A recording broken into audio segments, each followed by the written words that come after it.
ನಿರಾಕಾರ ಗುರು ಗುರು ರೇ ನಿರ್ಗುಣ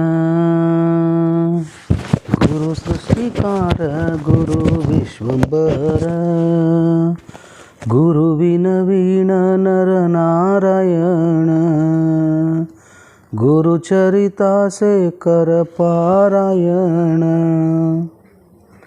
ಸ್ವಾಮಿ ಸಮರ್ಥರ ಎಲ್ಲ ಭಕ್ತಾದಿಗಳಿಗೂ ನಿಮ್ಮನೆ ಹುಡುಗ ಸಂತೋಷ್ ಪತಂಗೆ ಮಾಡುವ ನಮಸ್ಕಾರಗಳು.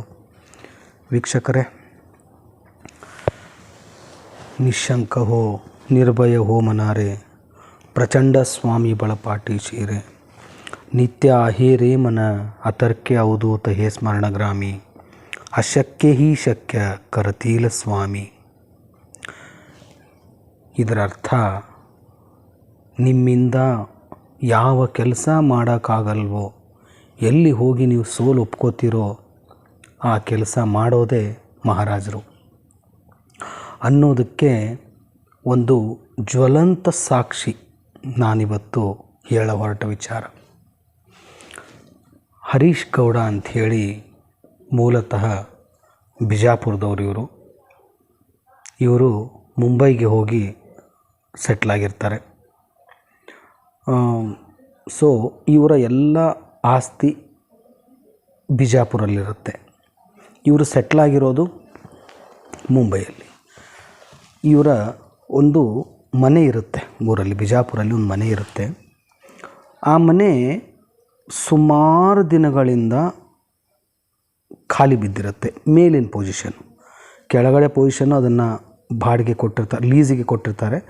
ಮೇಲಿನ ಪೊಸಿಷನ್ ಖಾಲಿ ಬಿದ್ದಿರುತ್ತೆ. ಸೊ ಇವರು ತುಂಬ ಅಂದರೆ ತುಂಬ ಸ್ವಾಮಿ ಸಮರ್ಥರ ಪರಮ ಭಕ್ತರು. ಇವ್ರಿಗೆ ಫೈನಾನ್ಸಲ್ಲಿ ಸಡನ್ನಾಗಿ ಸಮಸ್ಯೆ ಬಂದೊದಗುತ್ತೆ. ಯಾವ ಥರ ಸಮಸ್ಯೆ ಅಂದರೆ, ಏನು ಮಾಡಬೇಕು ಅನ್ನೋದೇ ತಿಳಿಯಲ್ಲ. ಸೊ ಹೀಗಿರೋ ಒಂದು ಪರಿಸ್ಥಿತಿಯಲ್ಲಿ ಏನಾಗೋಗುತ್ತೆ,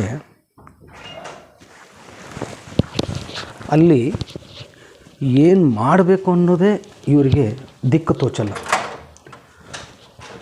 ಸೊ ಇವರು ಒಂದು ದಿವಸ ಸ್ವಾಮಿ ಸಮರ್ಥರ ಮುಂದೆ ಕೂತ್ಕೊಂಡು ಕಣ್ಣೀರಿಟ್ಟು ಬೇಡ್ಕೊತಾರೆ. ಏನಂತ, ಮಹಾರಾಜರೇ, ಇಷ್ಟು ನಾನು ನಿಮ್ಮ ಸೇವೆ ಮಾಡ್ತೀನಿ, ಇಷ್ಟು ನಾನು ನಿಮ್ಮ ಒಂದು ನಾಮಸ್ಮರಣೆ ಜಪ ಎಲ್ಲ ಮಾಡ್ತೀನಿ, ಆದರೂ ಕೂಡ ನನಗೆ ಯಾಕೆ ಇಷ್ಟೊಂದು ನೋವು, ಕಷ್ಟ, ದುಃಖ, ಸಂಕಟ ನೀವು ಕೊಡ್ತಾ ಇದ್ದೀರಾ? ಒಂದು 8 ರಿಂದ 9 ತಿಂಗಳಾದರೂ ಮನೆ ಬಾಡಿಗೆಗೆ ಹೋಗಿಲ್ಲ. ನೋಡಿ, ಇದು ಮಹಾರಾಜರು ಅವ್ರಿಗೆ ಏನೇ ತಮ್ಮ ಭಕ್ತನಿಗೆ ಮಾಡಿದ್ರೆ ಅದು ಅವನು ಒಳ್ಳೆಯದಕ್ಕೆ ಇರುತ್ತೆ. ಸೊ ಇವರಿಗೆ ಸಡನ್ನಾಗಿ ಒಂದು ಬಿಸ್ನೆಸ್ಸಲ್ಲಿ ಲಾಸ್ ಆಗಿ 1 ಲಕ್ಷ ರೂಪಾಯಿ ದುಡ್ಡನ್ನು ಆನ್ ದಿ ಸ್ಪಾಟ್ ಒಂದು 15 ದಿವಸದ ಒಳಗಡೆ ಕಟ್ಟಲೇಬೇಕಾಗುವಂಥ ಪರಿಸ್ಥಿತಿ ಬಂದೊದಗಿರುತ್ತೆ. ಏನು ಮಾಡೋದು? ಸೊ ಅದೇ ಒಂದು ಸಿಚುವೇಷನಲ್ಲಿದ್ದಾಗ ಇವ್ರಿಗೊಂದು ಕರೆ ಬರುತ್ತೆ. ಸೊ ಸ್ವಾಮಿ ಸಮರ್ಥರ ಬಗ್ಗೆ ಇವರು ಎಷ್ಟು ವಿಶ್ವಾಸ ಇಟ್ಟು ಮಾಡ್ತಿರ್ತಾರೋ, ಸ್ವಾಮಿ ಸಮರ್ಥರ ಭಕ್ತರೇ ಇವ್ರಿಗೊಂದು ದಿವಸ ಕರೆ ಮಾಡಿಬಿಟ್ಟು ಹೇಳ್ತಾರೆ, ಚೆನ್ನಾಗಿದ್ರ ಅಂತ ಹೇಳ್ತಾರೆ.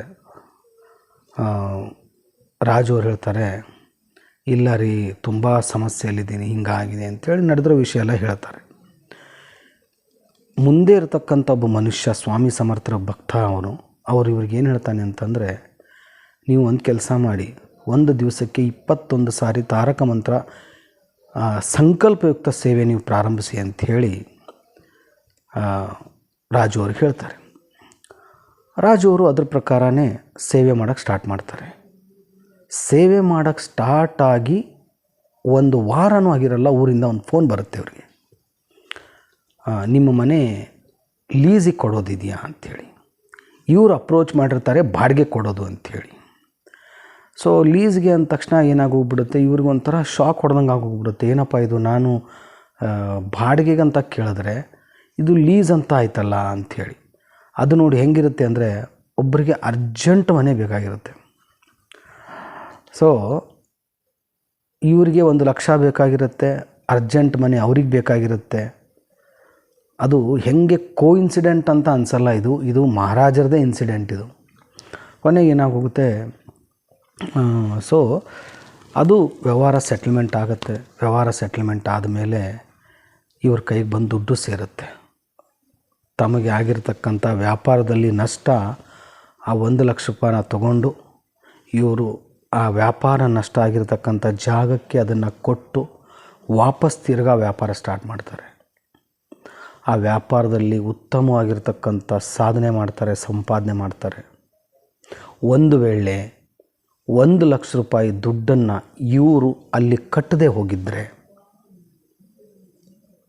ಆ ವ್ಯಾಪಾರದಲ್ಲಿ ತಿರ್ಗಾ ಇವರು ಲಾಸ್ ಅನುಭವಿಸ್ತಾಯಿದ್ರು. ಒಂದು ವೇಳೆ ಅದೇ ಲೀಸ್ಗಿರೋ ಮನೆ 6 ತಿಂಗಳ ಹಿಂದೆ ಬಾಡಿಗೆಗೆ ಹೋಗಿದ್ದರೆ ತಿರ್ಗಾ ರಾಜು ಅವರಿಗೆ 1 ಲಕ್ಷ ಮುಂದೆ ಬರುವಂಥ ಆ ಸಮಸ್ಯೆ ಏನಂತ ಎದುರಿಸ್ತಾರೆ ಇವರು. ಸೊ ಇಲ್ಲಿ ಹೇಳೋ ಹೊರಟ ವಿಚಾರ ಏನಂದರೆ, ಮಹಾರಾಜರನ್ನ ನಂಬಿರುವಂಥ ಭಕ್ತನಿಗೆ ಯಾವತ್ತೂ ಕೆಟ್ಟದ್ದಾಗಲ್ಲ. 100ಕ್ಕೆ 101% ಆ ಕ್ಷಣಕ್ಕೆ ನಮಗೆ ನೋವು ಅನ್ನಿಸ್ಬೋದು, ದುಃಖ ಅನ್ನಿಸ್ಬೋದು, ಸಂಕಟ ಅನ್ನಿಸ್ಬೋದು. ಆದರೆ ನಾವು ಅನ್ಕೋತೀವಿ ಏನಂತ, ನಾವು ಇಷ್ಟು ಸೇವೆ ಮಾಡ್ತಾಯಿದ್ದೀವಿ, ನಮಗೊಂದು ಸಕ್ಸಸ್ ಕಾಣ್ತಾ ಇಲ್ಲ. ರಾಜು ಅವ್ರು ಅಂದ್ಕೊಂಡಿದ್ದು ಅದೇ, ನನ್ನ ಮನೆ ಹೋಗ್ತಾನೇ ಇಲ್ಲ, ಬಾಡಿಗೆಗೆ ಹೋಗ್ತಾ ಇಲ್ಲ, ಬಾಡಿಗೆಗೆ. ಬಟ್ ನೋಡಿ, ಅವರಿಗೆ ಬೇಕಾಗಿರುವಂಥ ಸಮಯ, ಅವರಿಗೆ ಬಂದಿರತಕ್ಕಂಥ ಅರ್ಜೆನ್ಸಿ ಇದು ಹಿಂದೆನೇ ನಡೆದು ಹೋಗ್ಬಿಟ್ಟಿದ್ರೆ ರಾಜು ಅವರು ಆ ವ್ಯಾಪಾರದಲ್ಲಿ ಸಕ್ಸಸ್ ಆಗೋಕ್ಕಾಗ್ತಾ ಇರಲಿಲ್ಲ.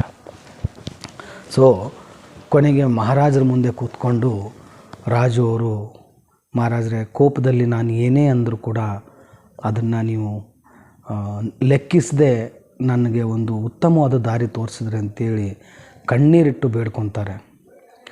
ಸೊ ಇದ್ರ ಪ್ರತ್ಯರ್ಥ ಏನಪ್ಪ ಅಂದರೆ, ಕೋಪದಲ್ಲಿ ತಗೊಂಡಂಥ ನಿರ್ಧಾರ ಯಾವತ್ತೂ ಒಳ್ಳೆಯದಲ್ಲ. ಅದು ಎಷ್ಟೆಷ್ಟೋ ಬಾಯಿಗೆ ಬಂದಂಗೆ ಮಾತಾಡಿಬಿಡ್ತಾರೆ ಅವರು ಕೋಪದಲ್ಲಿ ಮಹಾರಾಜರಿಗೆ. ನಾನೇನು ನಿಮಗೆ ಅನ್ಯಾಯ ಮಾಡಿದ್ದೀನಿ, ನಾನೇನು ಕರ್ಮ ಮಾಡಿದ್ದೀನಿ ಅಂಥೇಳಿ.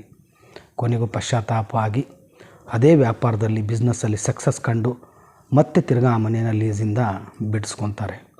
ಇದು ರಾಜು ಬಿಜಾಪುರ ಅವರ ಜೀವನದಲ್ಲಿ ನಡೆದಿರ್ತಕ್ಕಂಥ ಒಂದು ಸತ್ಯವಾದ ಘಟನೆ. ಈ ಥರ ಘಟನೆ ನಿಮ್ಮ ಜೀವನದಲ್ಲಿ ನಡೆದಿದ್ದರೆ ನನಗೊಂದು ಫೋನ್ ಮಾಡಿ ಆ ಘಟನೆಯನ್ನು ತಿಳಿಸಿ. ಮತ್ತು ಆ ಘಟನೆ, ಆ ಒಂದು ಎಕ್ಸ್ಪೀರಿಯೆನ್ಸು ಬೇರೆದವ್ರು ಕೇಳಿದಾಗ ಭಕ್ತಾದಿಗಳು ಜಾಸ್ತಿ ಆಗ್ತಾರೆ ಅಂತ ಹೇಳ್ತಾ ಇಲ್ಲಿಗೆ ಈ ಒಂದು ಆಡಿಯೋನ ಮುಗಿಸ್ತಾ ಇದ್ದೀನಿ. ಮತ್ತೆ ಒಂದು ಹೊಸ ಕಥೆ ತೊಗೊಂಡು ನಿಮ್ಮ ಮುಂದೆ ಬರ್ತೀನಿ. ಅಲ್ಲಿವರೆಗೂ ಶ್ರೀ ಸ್ವಾಮಿ ಸಮರ್ಥ. ಜೈ ಜೈ ಸ್ವಾಮಿ ಸಮರ್ಥ.